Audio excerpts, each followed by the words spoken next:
Bismillahirrahmanirrahim. Assalamualaikum warahmatullahi wabarakatuh. Nama saya Andika Widiatmoko. Eh, di sini ingin menjelaskan ya tentang mata kuliah akhlak dan etika, terutama di bab 2 yang berisi tentang problematika akhlak dalam kehidupan. Oke, saat ini kita ketahui ya bahwa kita berpikir sedang baik-baik saja, padahal sebenarnya tidak ya, karena uh, seperti kita ketahui, kita sedang dalam masa yang di mana banyak sekali uh, kejadian-kejadian yang dilandasi dari degradasi akhlak. Oke, uh, sepertinya memang pemerintah, ulama, pendidik, dan cendekiawan selalu dan setiap saat menyatakan bahwa negara saat ini dalam keadaan baik, normal, tanpa ada tindakan yang sungguh-sungguh untuk menyelesaikan akar permasalahan secara mendasar, radikal, dan sungguh-sungguh. Jadi memang seperti kita ketahui, semua elemen di negara kita ini ya seperti cuek aja gitu, merasa semua itu baik-baik saja. Jadi tanpa melihat sampai ke akar permasalahannya. Seperti kita tahu juga, kita lihat setiap hari ya, contohnya ada di TV, di media sosial, tentang angka kriminal yang tinggi, kejadian-kejadian yang menunjukkan sangat rendahnya akhlak dan etika yang ada di sekitar kita. Barangkali kalau kita follow akun-akun Instagram yang uh, apa namanya menginfokan ya kejadian-kejadian setiap harinya, ada saja kejadian-kejadian yang setiap harinya viral ya, seperti apa namanya kasus-kasus yang uh, seperti sekarang, seperti perselingkuhan atau rampokan, pembunuhan, dan lain sebagainya. Ya.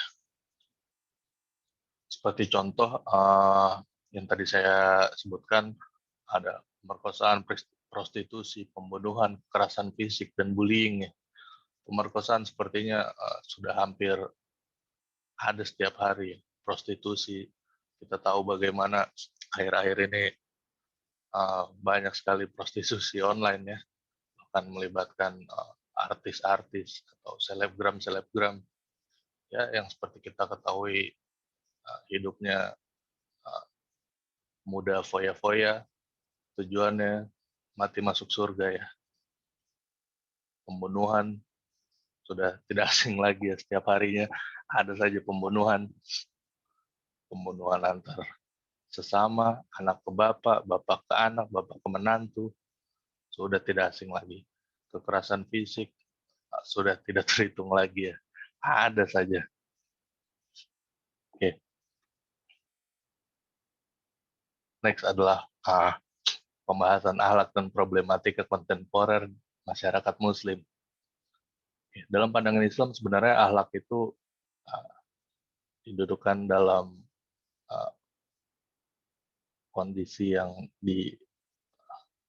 sangat mendasar ya bagi kehidupan kita manusia dan umat Muslim pada khususnya.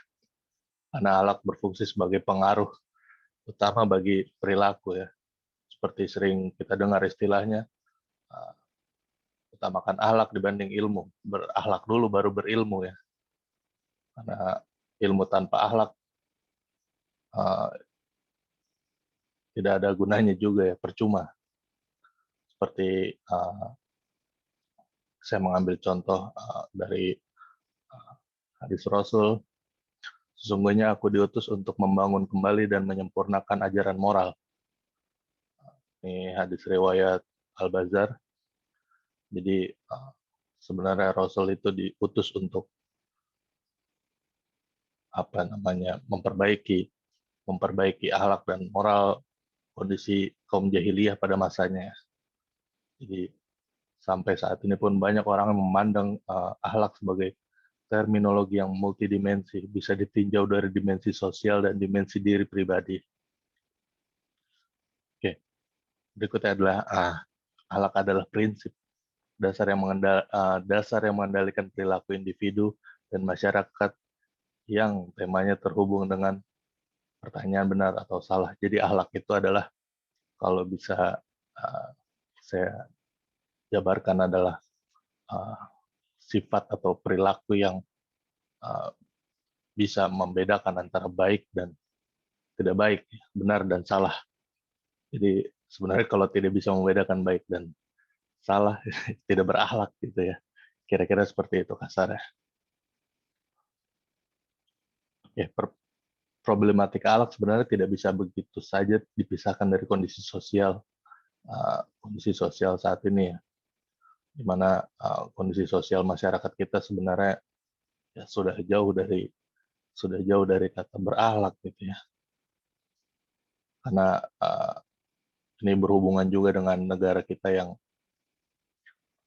mayoritas Muslim, di mana negara mayoritas Muslim itu berada di rata-rata pendapatan per kapita terendah. Jadi kalau bisa dibilang negara-negara mayoritas Muslim yang memegang teguh Al-Quran dan hadis itu berada di level mid to low ya, kalau bisa dibilang ya. Kalah jauh dibanding dengan negara-negara kapitalis, negara-negara sekuler yang rata-rata pendapatan per kapita tinggi, seperti negara maju ya, Amerika, Jepang, negara-negara Eropa. Sedangkan negara-negara mayoritas Muslim yang seperti kita ketahui ada Indonesia, Malaysia, Pakistan, dan sebagainya, negara-negara Afrika itu masih sangat jauh tertinggal di bidang ekonomi. Itulah yang menyebabkan, mungkin salah satu faktor yang menyebabkan turunnya kondisi akhlak. Oke, dari beberapa penjelasan yang saya sebutkan di atas, sebenarnya ada faktor-faktor yang menyebabkan akhirnya problematika akhlak ya. Yang pertama itu adalah revolusi sektor komunikasi dan informasi. Kita tahu mulai dari tahun 2000-an, mungkin 2005 ke atas ya, jumlah pengguna internet di Indonesia sangat-sangat tajam ya, meningkat. Mulai dari penggunaan handphone, penggunaan internet, yang tadinya pengguna internet bisa dibatasi hanya pengguna laptop dan komputer, sekarang sudah menjadi pengguna di handphone atau smartphone ya. Jadi bisa kita bilang saat ini semua kalangan ya, baik dari yang baru lahir sampai mau mati semuanya pegang internet. Jadi itulah mengapa berkembangnya media sosial yang saat ini masif ya, mulai dari kita lihat ada Facebook, Instagram, YouTube, itu sangat-sangat menyebabkan ya, karena masuknya budaya luar, budaya yang tidak terfilter, itu jadi menyebabkan terdegradasinya akhlak. Oke, itu dari sektor komunikasi dan informasi ya. Jadi bisa dibilang semua informasi masuk tanpa ada batasan ya. Mungkin dibatasi dari atas, dari pemerintah. Situs-situs mana saja yang dibatasi, tapi tidak semudah itu kan. Ada saja akal-akalan anak muda, orang-orang yang tidak baik mengakali supaya bisa tembuslah ke situs-situs yang di luar yang mungkin tidak baik. Yang kedua adalah program-program acara media massa yang destruktif. Selain medsos, internet, kita juga lihat bahwa di televisi ya, kalau saya bilang mungkin 95%-nya sampah ya. Dari ya 5%-nya berita lah, gitu. Berita juga berita yang tidak, ya, yang saya tidak percaya gitu ya. dari bangun tidur sampai mau tidur, dari pagi mungkin ada serial-serial kartun yang yang yang yang yang bisa dibilang tidak ada filter juga. Mulai ke siang ada infotainment yang isinya ya mungkin nggak nggak banyak berguna gitu ya. Sampai ke malam infotainment lagi sampai mau tidur, seperti itu terus tiap hari. Bagaimana tidak uh, masyarakat kita dicekoki ya dari mulai bangun tidur sampai sampai sampai mau tidur ya, terutama sinetron sinetron yang kita tahu bagaimana bagaimana bagaimana rusaknya sinetron di Indonesia ya, entah bagaimana KPI menindaknya sampai sekarang pun masih banyak sinetron-sinetron ya yang ya parahnya lagi itu disukai ya sama masyarakat kita ya, entah itu dia peduli itu bagus atau tidak, mendidik atau tidak, tapi ya kalau masyarakat suka ya sinetron dilanjutkan seperti itu. Berikutnya adalah memburuknya kondisi perekonomian. Sedikit banyak kondisi perekonomian uh, apa ya dibilang menyebabkan ya dari masyarakat ya, uh, tidak berkecukupan atau berpenghasilan rendah, mungkin sedikit tergiur untuk melakukan kejahatan ya. Seperti ya kita tahu dalam kondisi seperti ini pandemi masih saja banyak orang-orang yang memanfaatkan keadaannya, mulai dari ya menjual hasil swab antigen atau menjual hasil surat PCR ya, menimbun obat, menimbun apa ya, memperjualbelikan vaksin ya, seperti itu ya, itu salah satu bagiannya.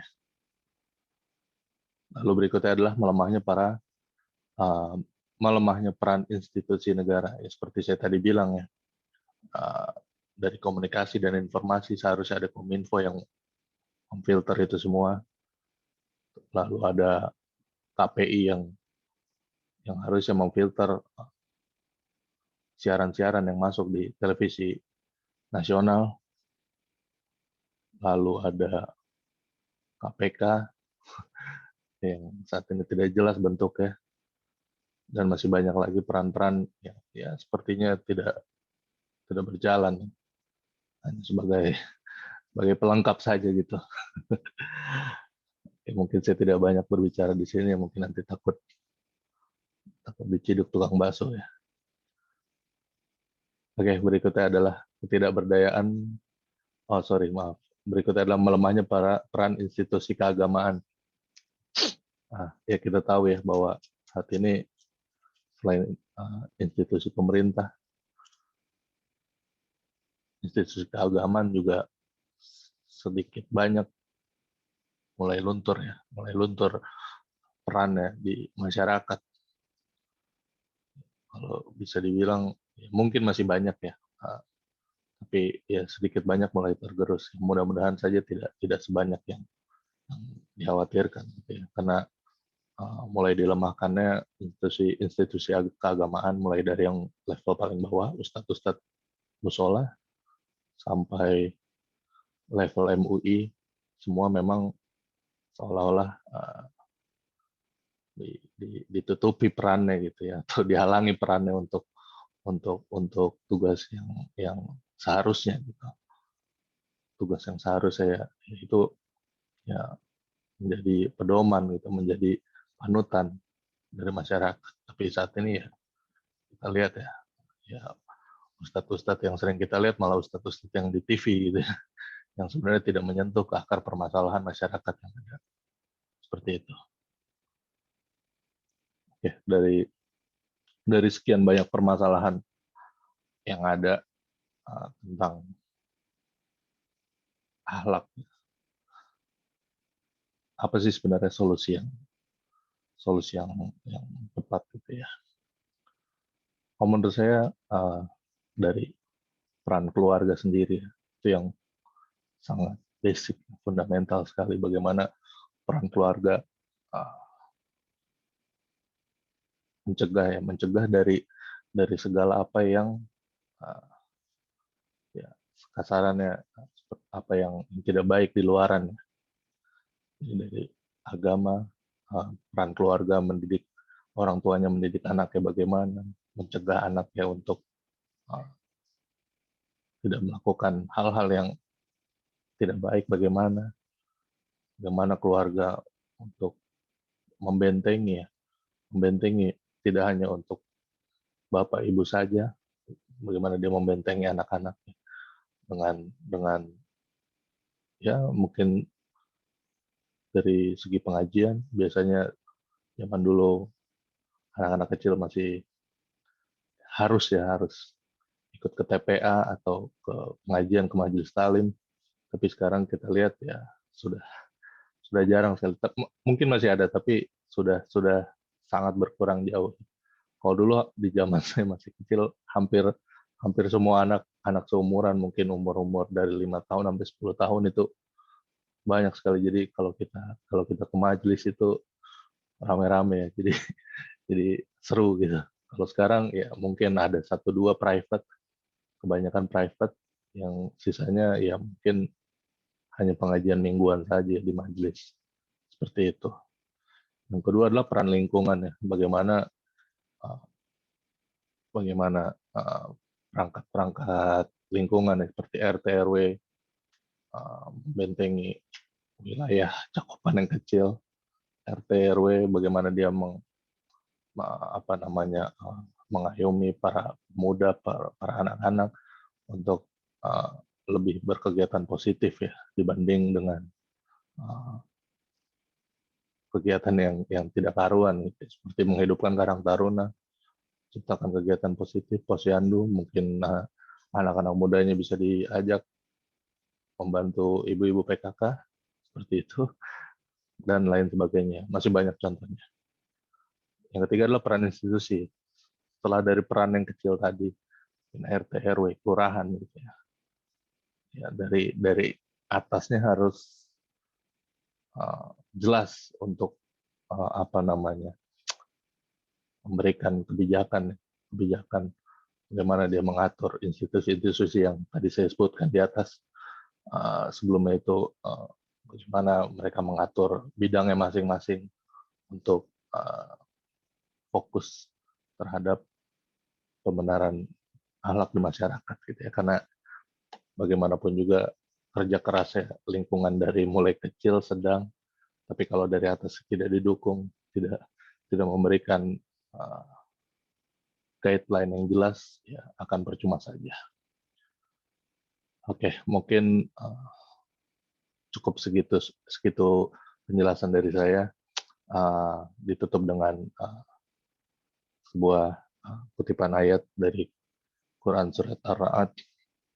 Sesungguhnya Allah tidak akan mengubah nasib kaum hingga mereka melakukan upaya untuk mengubah nasib mereka sendiri. Quran surat Ar-Ra'd ayat 11. Oke, demikian penjelasan dari saya. Khairul kalam. Wassalamualaikum warahmatullahi wabarakatuh.